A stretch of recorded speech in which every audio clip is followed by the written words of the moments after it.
오늘 첫 방송이잖아요. 아, 그러게요. 첫 방송이니까 네. 흔히 발생하는 이제 염좌 사고에 대해서 네네. 간단하게 얘기 나눠보는 게 괜찮을 것 같아요. 뭐 유튜브 영상을 많이 보면은 염좌 사고에서 이제 합의 금액을 많이 받는 방법 뭐 이렇게 해서 얘기가 나오는데 그러게요. 뭐 2천만 원, 3천만 원까지 받을 수 있다라고 주장하시는 네. 분도 계시더라고요. 뭐 네. 특이한 케이스이긴 하겠지만 그런 네. 경우도 있는데 저도 이제 상담이 들어오면은 적정선에서 합의를 할 수 있도록 말씀을 드리거든요. 변호사님께 생각하실 때 어떻게 처리하는 게 합리적인지 좀 네. 설명 좀 부탁드릴게요.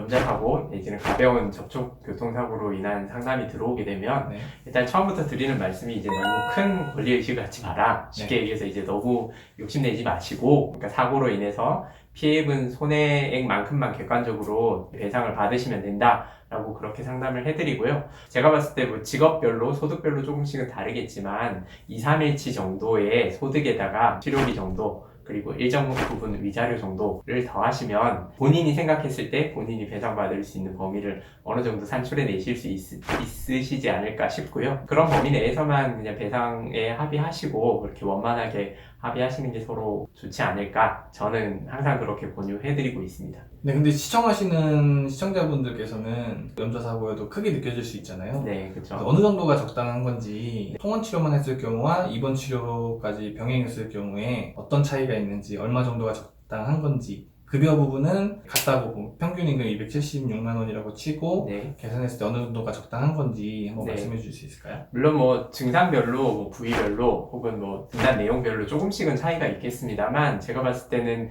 통원 치료를 한다면 이제 뭐 치료는 당연히 이제 그 보험 회사에서 보장되는 부분일 거고요. 그리고 내가 입게 되는 위자료와 급여 손해, 그러니까 저희는 일실 수익의 상실이라고 부르는데요. 뭐 네. 그런 것들을 감안했을 때 통원 치료만으로 일상생활이 가능한 정도라면 제가 봤을 때 한 200만 원 정도가 적당한 합의 금액이 아닐까 싶고요. 만약에 이제 내가 너무 고통이 심해서 입원 치료를 반드시 받아야 되겠다라고 한다면 이제 뭐 입원 기간이나 뭐 이런 걸 고려해야겠습니다만 500만 원을 넘기는 조금 어렵지 않을까, 일단은 저는 그렇게 생각을 하고 있습니다. 이 팀장님 생각은 어떠세요? 저도 뭐 비슷합니다. 이제 치료가 장기간을 요할 경우에 그 통증도 있지만 네. 보험사와 합의가 원만하지 않을 경우에 네. 원하는 금액은 있지만 그게 다 충족시켜주지 않더라도 네.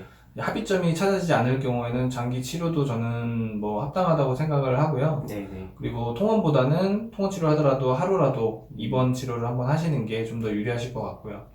또 저희가 이렇게 얘기하면 또 보험사 편이냐 이렇게 말할 수도 있는데 네. 그런 건 아니고요. 좀 염좌 사고나 경미한 사고에서는 아예 적게 받으시라는 게 아니라 적정선에서 합의를 좀 하시고 네. 그 이상에 대한 상해가 발생했을 때 정말로 최대한으로 그 보상을 많이 받으실 수 있게 생각하시는 게 정신 건강에도 좋을 것 같아요. 네. 그리고 뭐 좀 높아심에서 드리는 말씀이지만 저희가 금액을 조금 구체적으로 말씀을 드리긴 했지만 이거는 어디까지나 이제 도시 일용 노동자의 평균 임금을 기준으로 한 거고요. 뭐 내가 고소득자라든지 뭐 이렇게 사업소득이 매우 큰 사람인데 이 염좌 사고로 인해서 내가 뭐 하루나 이틀을 쉬었고 그로 인해서 이제 손해가 막심하다라고 한다면 그런 부분은 이제 보험회사에서 인정이 돼서 일부 이제 고액 배상이 이루어지는 경우가 왕왕 발생할 수는 있겠죠. 하지만 그 케이스를 가지고 염좌 사고 몇 천만 원까지 받을 수 있다라고 그렇게 단언을 해버린다는 건 조금 위험한 결론에 이를 수도 있겠네요. 그죠? 그렇죠. 네. 본인이 입은 손해는 사실 본인이 가장 잘 아실 겁니다. 그래서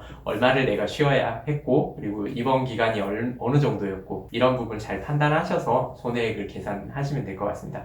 뭐, 한 가지 팁을 드리자면, 뭐, 보통은 이제 주말에 가까이 이제 교통사고가 만약에 난다라고 하신다면, 금요일 저녁쯤에 입원을 하셔가지고, 주말을 지나서 월요일 아침에 퇴원을 하신다면, 업무나 이제 직장에도 그 영향을 미치지 않으면서 일정 기간 입원 기간이 채워지니까 어떻게 보면 부상의 정도를 내가 많이 부상 입었다라고 하는 점을 충분히 입증할 수 있는 방법이 될 수는 있겠죠. 하지만 아프지도 않고 불편하시지도 않은데 뭐 더 많은 배상액을 위해서 일부러 입원하시는 거는 저는 말리고 싶습니다. 당연히 아프고 치료가 필요하다라는 전제 하에서는 뭐 동네 의원이나 뭐 저런 그 한방병원 내지는 요양병원 뭐 이런 병실을 보유하고 있는 의료급 병원들에서는 이제 교통사고 환자를 환영한다라고 기재한 경우들도 있으니까요. 뭐 만약에 내가 입원 치료가 필요하다라고 한다면 그런 병원을 적극적으로 활용해 보시는 것도 어느 정도 대상에게 있어서는 유리한 고지가 될 수는 있습니다. 물론 뭐 이게 모든 해결책은 아닐 거고요. 그죠? 거꾸로 너무 과도한 치료를 받는 바람에 배상액이 줄어들 수도 있죠. 그런 경우들도 있지 않나요? 그런 경우가 발생한다기보다는 네. 정말로 장기적으로 합의를 끌어간다고 한다면 자동차 보험 약관상 줄어들 수는 없어요. 네. 분명히 이제 늘어나는 부분이 있고 보험회사에서도 압박이 될 수 있는데 배상이 더 늘어날 수 있다. 네. 네네. 근데 이제 조기에 합의를 할 경우에 네. 향후에 이제 발생될 치료비를 네. 병원에 주지 말고 나에게 줘라라고 주장할 수 있죠. 뭐 MRI 영상 촬영부터 그리고 앞으로 발생할 통원 치료 비용이나 네. 이런 것들을 굳이 병원에 줄 필요는 없잖아요. 그렇죠. 네, 그걸 환자가 받으면 되니까 그 부분을 잘 조율을 하셔서 합의하시는 게 좋고요. 네. 그게 이제 치료비가 너무 많이 발생하다 보면은 보험회사에서는 주고 싶어도 줄 수 있는 금액이 줄어드는 거예요. 과실이 없어서 과실상계가 되지 않더라도 어느 정도 한 사고에 대해서 보험회사에서 어느 정도를 줘야겠다라고 하는 가상 금액이 이제 정해지는데 그 금액을 자꾸 치료비 포함이거든요. 자꾸 벗어나보다 보면은 이제 피해자 당사자한테 줄 수 있는 금액이 그 보험사 입장에서는 내부적으로 좀 줄어들 수 있다라는 거죠. 합의가 어려워질 수 있다라는 거죠.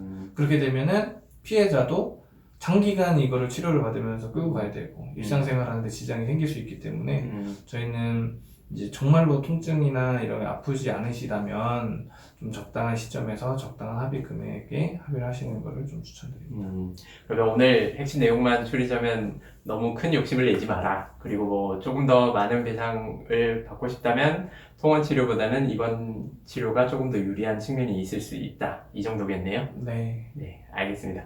오늘 염자 사고, 그러니까 흔히 말하는 이제 가벼운 접촉 사고로 인한 부상, 그리고 그로 인한 배상 이 부분에 대해서 알아봤고요. 네, 다음 시간에 또 뵙겠습니다. 네. 감사합니다. 감사합니다.